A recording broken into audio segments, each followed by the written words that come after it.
آپس میں جڑے رہیں، کوئی انتشار کروائے انتشار نہ کرے. اور دوسرا کیا ہے؟ ہر حال میں اللہ کے راستے میں. حافظ مقبول نظام الدین میں ایک جماعت بیٹھی ہوئی تھی، مولانا یوسف صاحب رحمۃ اللہ علیہ کا دور تھا. ایک دن گزر گیا، 2 دن گزر گئے، کوئی امیر نہیں تھا جس کے ساتھ جماعت کو بھیجا جائے. مولانا یوسف صاحب کبھی باہر گلی کے اندر چکر لگا رہے، کبھی اوپر کبھی نیچے، کاش کہ کوئی آدمی تو آ جائے ایسا جو کہ امیر بن کے جا سکتا. کوئی نہیں ملنا. وہ حافظ مقبول صاحب آ گئے. مولانا صاحب ننگے پاؤں بھاگتے ہوئے گئے، گلے سے بہت اچھا کیا تم آ گئے، بہت اچھا کیا تم آ گئے. کیا ہو گیا حضرت؟ کیا ہو گیا؟ کہہ رہے جماعت بیٹھی ہے، 2 دن ہو گئے، کوئی امیر نہیں تھا، اچھا کیا تم آ گئے، جماعت کو لے کے چلے جاؤ. کہہ رہے حضرت میں تو اس وقت آیا تھا کہ میرے بچے کا انتقال ہو گیا ہے، میں تو یہ چاہ رہا تھا کہ حضرت جنازہ پڑھا دے، مگر آپ کہہ رہے جماعت کی ضرورت ہے، میں تو جماعت لے کے جا رہا ہوں. حضرت اتنا تو کر لیجئے، کسی آدمی کو بھیجوا کر اس کا جنازہ تو پڑھوا دیجیے.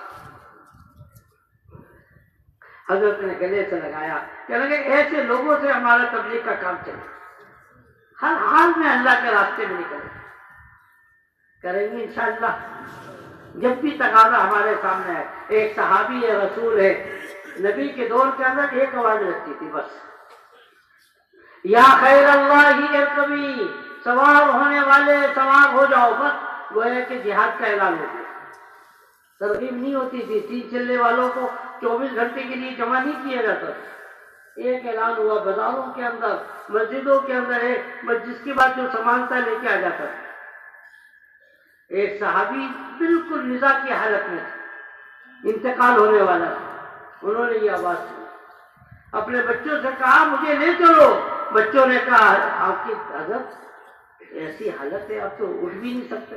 کہنے کہ میرے کان میں آواز سنی، مجھ سے برداشت نہیں ہو رہا. زندگی میں جب بھی آواز لگی تھی میں نے ہمیشہ لبیک کہا تھا، آج بھی یہ آواز میرے کان میں آئی ہے، مجھے لے چلو لے چلو. زبردستی کی. ابھی چرپائی ان کی اٹھائی ہے اور اٹھا کے مسجد اٹھا کر گھر سے باہر لے کر گئے. انتقال ہو، برداشت نہیں تھا، ہر حال میں نکلنا. اللہ کرے یہ صفت امت کے اندر زندہ ہو جائے تو یہ مردہ کو بظاہر مردہ ہم نظر آ رہے زندہ ہو جائے. مردہ شہر سے کوئی نہیں ڈرتا، زندہ شہر سے ڈرتا ہے.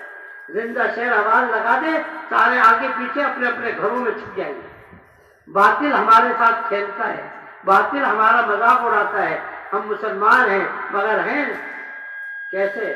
زندگی ہمارے اندر نہیں ہے، کیونکہ یہ 2 باتیں ہمارے اندر سے نکل گئی. صحابہ کے اندر یہ 2 باتیں تھی، سارا باطل ان سے ڈرتا تھا.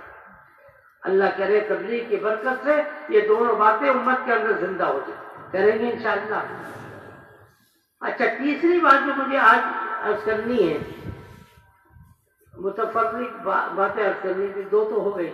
تیسری بات یہ ہے کہ بھائی دیکھیں، ہم اور آپ تو تبلیغ میں لگے، 4 مہینے لگائے، اپنے مستورات کو بھی لگوائے. میں پوچھوں اچھا تو نہیں لگ رہا کہ 15 دن کس کے گھر والوں کے لگے ہوئے ہیں. ماشاءاللہ ماشاءاللہ ماشاءاللہ ماشاءاللہ. ایک بڑے مجمع نے لگایا مگر اس سے بڑا مجمع کا نہیں لگا. اپنے گھر والوں کو بھی ساتھ میں شامل کر. اتبع ملت ابراہیم حنیفا، نبی اکرم صلی اللہ علیہ وسلم کو کہا گیا آپ ابراہیم علیہ السلام کی اتباع کیجیے.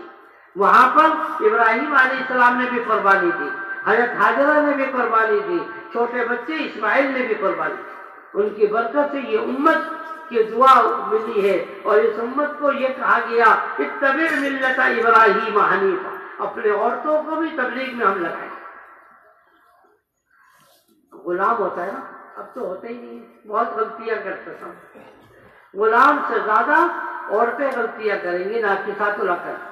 جو گھر والوں کے ساتھ اخلاقیات کے ساتھ پیش نہیں آ سکتا، یاد رکھیں وہ تبلیغ میں اپنے عورتوں کو تبلیغ میں نہیں لگا سکتا. دوبارہ سن، سب سے زیادہ اخلاق کی ضرورت پڑے گی کہاں پر؟ گھر کے اندر عورتوں کو تبلیغ میں لگانے کے لیے، تعلیم میں جوڑنے کے لیے، ویسے نہیں جوڑیں گے۔ والمؤمنون والمؤمنات بعضهم اولیاء بعض یامرون بالمعروف وینہون عن المنکر۔ قرآن کبھی بھی عورتوں کو مخاطب نہیں کرتا۔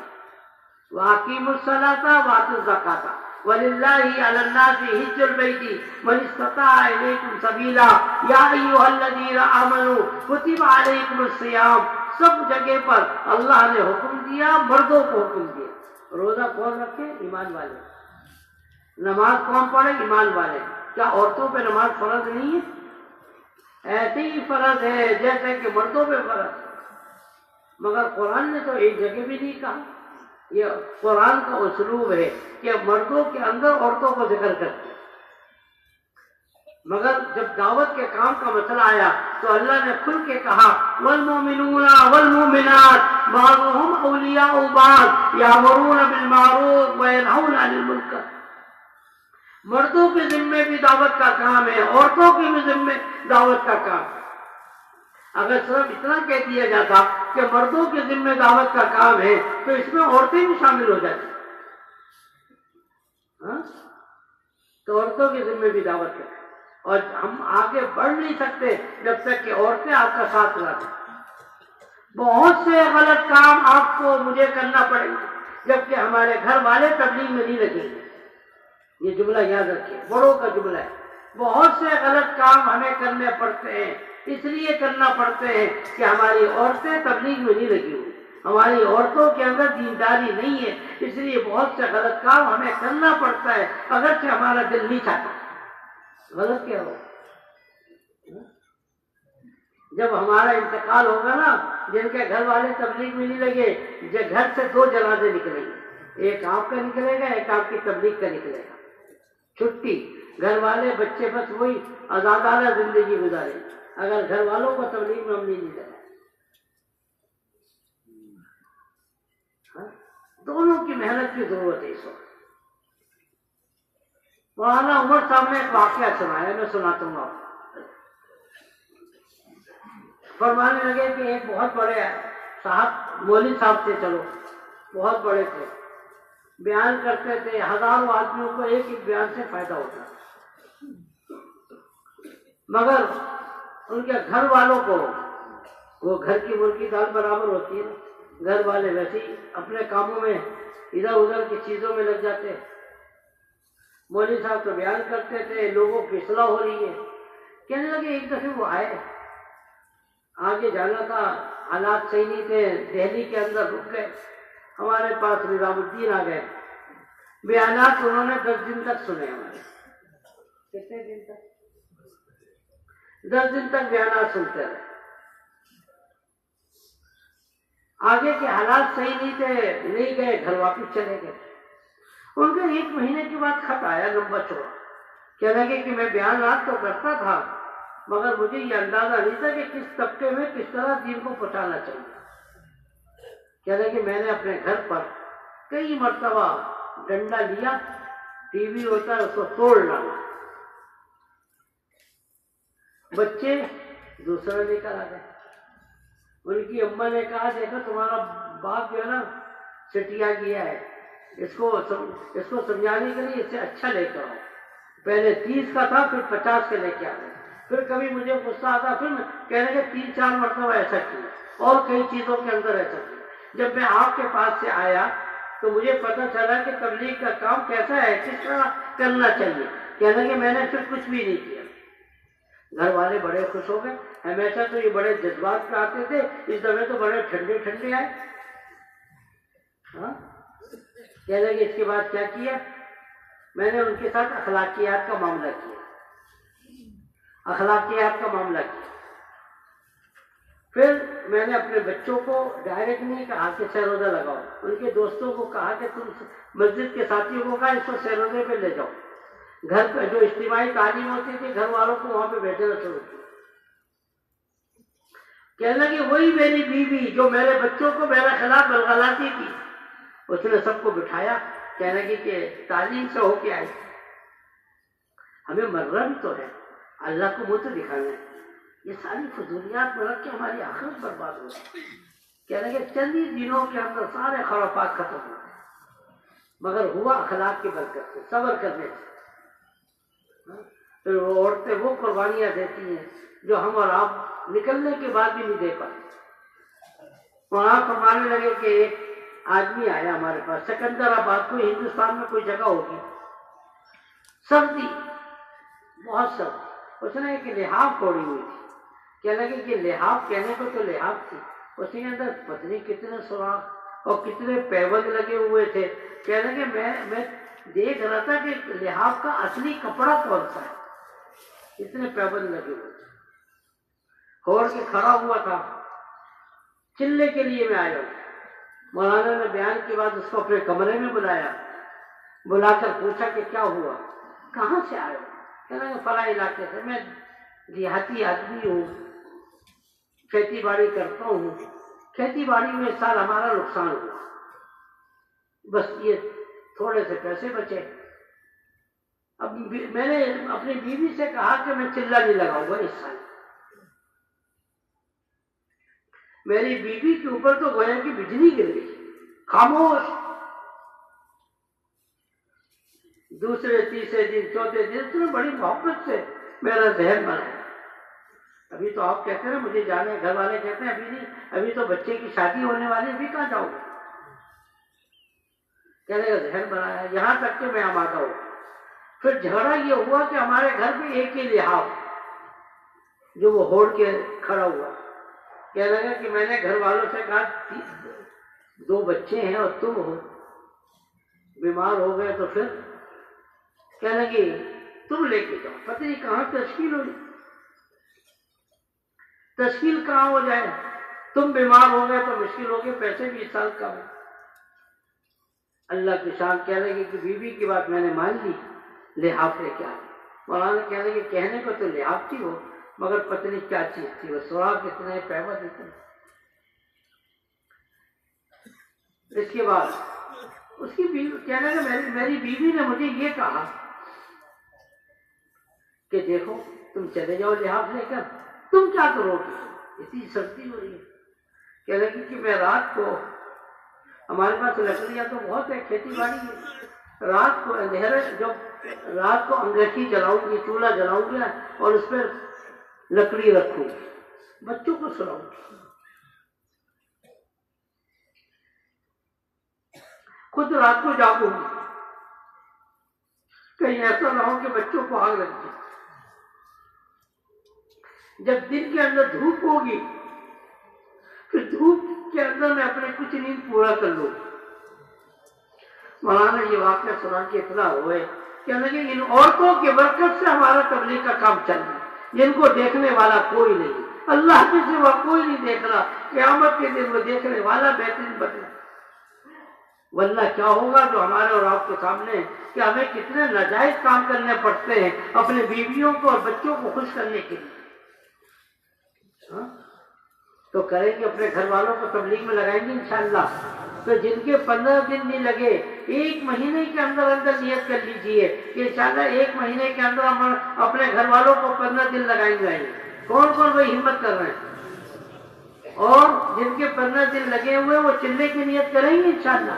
چلہ کون کون لگوائے گا؟ کراچی کے اجتماع سے پہلے چلہ لگوا دے، لگوائیں گے۔ راوین والوں نے کہا تھا 500 جماعتیں 15 دن کی دینا ہے، اپریل کے مہینے تک۔ ہم نے راوین والوں کی وجہ سے تو نہیں کرنا، ہم نے تو اپنے دین کو سامنے رکھتے ہوئے کرنا ہے۔ عورتوں کی ذہن، حدیث بخاری کے روایت میں آتا ہے کہ عورتوں کو اللہ نے ناقصات عقل تو بنایا ہے مگر بڑے بڑے عقل مندوں کی عقل پہ غالب آ جاتی نہیں، ایسی اللہ نے ان کی سمجھ دی۔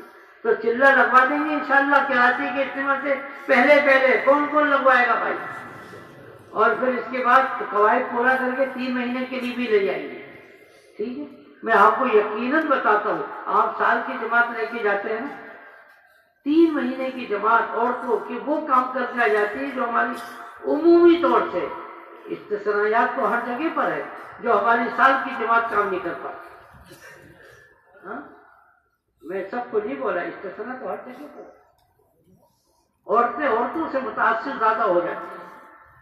ہم گئے تھے ایک یورپ کے ملک کے اندر، کتنی عورتیں زبردستی مسلمان ہو رہی ہیں، کہنے لگی کہ ہمیں مسلمان کرو زبردستی. حالانکہ ہماری تو دعوت نہیں ہے کہ تم مسلمان ہو، ابھی تو دعوت ہے کہ مسلمان پکے مسلمان بن جائیں، پورے کے پورے دیندار بن جائیں. تو ملکوں میں جائیں گے مستورات کے ساتھ انشاءاللہ. اس کے اندر ہمارے بڑے کتنی آسانیاں پیدا کرتے ہیں کہ ہر گھر کے اندر تعلیم ہو. یہ تو بہت ہر ایک کر سکتا ہے، 3 چلے والا کوئی بھی ایسا نہ ہو جس کے گھر پہ تعلیم نہ ہوتی. امید یہ کہ سب کے گھر پہ ہوتی ہے. کس کے گھر پہ آج ابھی تک ہو رہی ہے؟ ماشاءاللہ چند رہ گئے، وہ آج سے نیت کر لیجئے. اور اس کے اندر چھوٹے بچے ہوتے ہیں نا، دودھ پیتے بچے، بچیوں کو بھی تعلیم میں بٹھائیں. آپ کہتے ہیں کہ جی کیا فائدہ ہوگا؟ جب بچہ پیدا ہوتا ہے اس کے کان میں اذان کی جاتی ہے، کیا فائدہ ہوتا ہے؟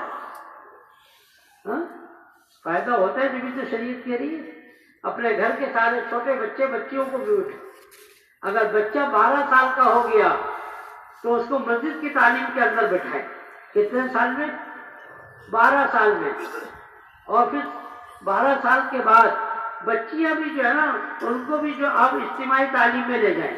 اور 12 سال کے بعد چھوٹی بچیاں جو ہے اپنے ماں کے ساتھ سہروزے میں ان کو بھی بھیجیں.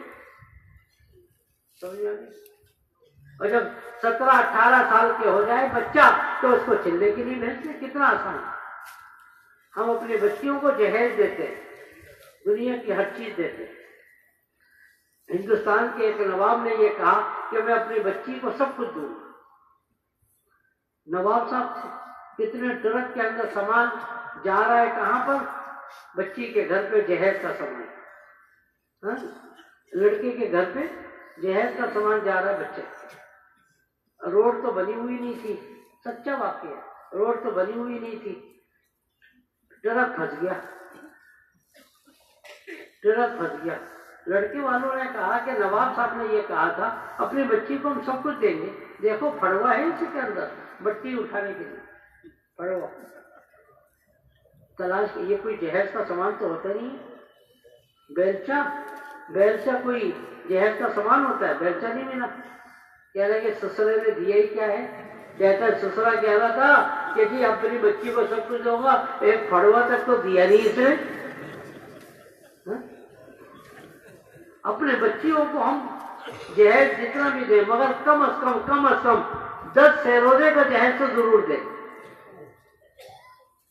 ہم کہتے ہیں کہ جی ہماری بچی بڑی دیندار تھی، کیا بتائیں کہ سسرال والوں نے اس کا تو پردہ بھی ختم کروا دیا، یہ بھی کر دیا. یہ ان کی غلطی نہیں، ہماری بچی کی غلطی. اگر ہم نے اپنی بچیوں کو 5, 6, 10 سہروزے لگوا کے بھیجیں، انشاءاللہ وہاں کا ماحول جیسا بھی ہوگا انشاءاللہ وہ ماحول کو جا کے بدل دے گی. ایسا ہوا ہے کراچی کے اندر، ایسا ہوا کراچی کے اندر ہوا بہت سے. تو کریں گے انشاءاللہ 10 سہروزے کا دیں گے. یہ تبلیغ والوں کی بات نہیں ہے، میری اور آپ کی بات ہے. صحیح ہے، سہروزے کے جہیز دیں اور بچے کو بھی جو ہے نا تعلیم کے حلقوں میں بیٹھے. اور ہمارے علاقے کے اندر اسکول کالج میں پڑھنے پڑھانے والے بھی ہوتے ہیں، ان کے اندر بھی ہم محنت کریں.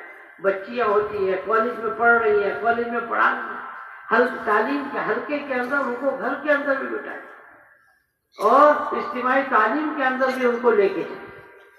اللہ کرے کہ یہ پڑھائی اور یہ تعلیم ان کے لیے دین میں آگے سے آگے بڑھنے کا اللہ ذریعہ بنا دے. کریں گے انشاءاللہ. اور یہ جو اسکول کالج کے پڑھنے پڑھانے والے بڑے قیمتی لوگ ہوتے ہیں ہر گھر کے اندر. اور اب تو کالج اسکول تو ہر محلے کے اندر ہے.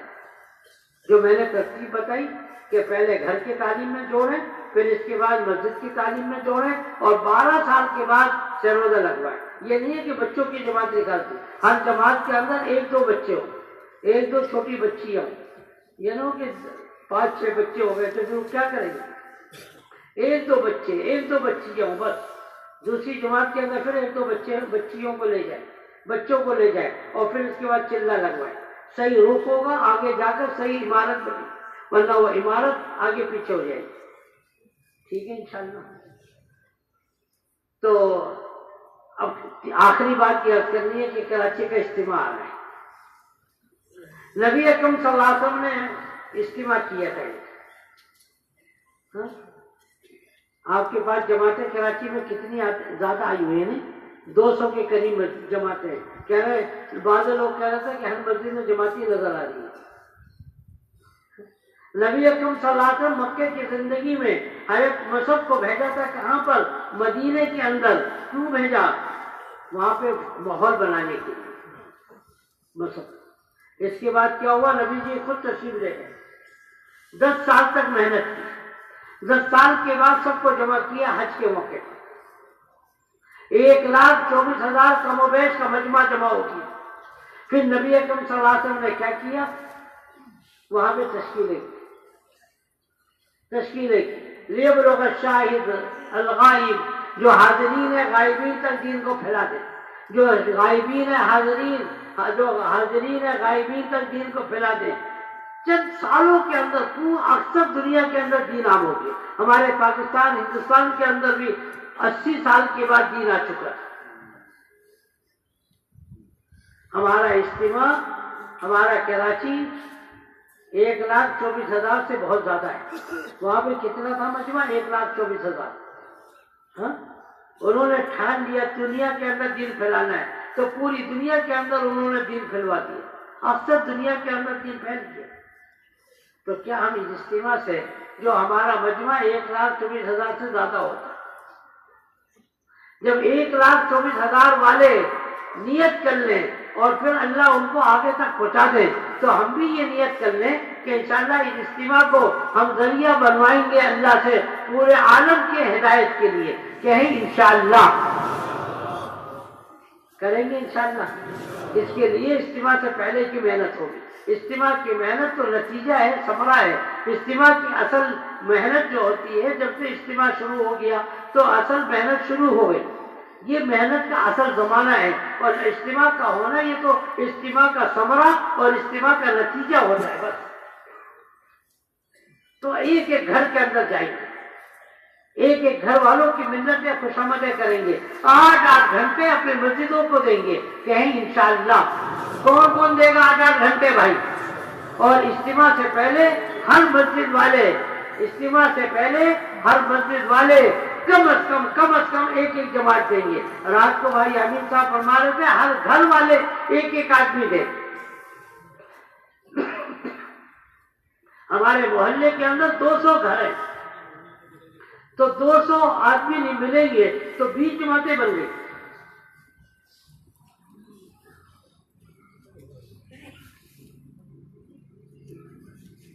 دو سو گھر ہے تو 20 جماعتیں بن جائیں گی. ہر گھر سے آدمی ہو ورنہ کم از کم ہر مسجد والے ایک جماعت اجتماع سے پہلے اور ایک جماعت اجتماع سے دیں گی انشاءاللہ. کون کون دے گا بھائی؟ اس کے لیے اپنی مسجدوں میں 8 گھنٹے دینے پڑیں گے. ٹھیک ہے. اب ایسا کرتے ہیں کہ تھوڑی دیر کے لیے ہلکا لگا لیتے پھر جمع ہو کے تھوڑی سی بات کر کے دعا کر لیں. کوئی ساتھی جائے نہیں. دیکھیں پہلے عصر تک کا وقت تھا، انشاءاللہ اللہ نے چاہا 12 بجے تک فارغ ہو جائے. ٹھیک ہے. تو کوئی ساتھی جائے نہیں بلکہ جو ہے نا ہلکا لگا کے پھر دوبارہ آ کے کچھ ضروری باتیں عرض کرنی ہے اس کے بعد پھر دعا کریں. ٹھیک ہے. ہلکے میں کیا کیا کرنا ہے یہ بتاتے ہیں. آپس میں جڑے رہیں، کوئی انتشار کروائے انتشار نہ کرے. اور دوسرا کیا ہے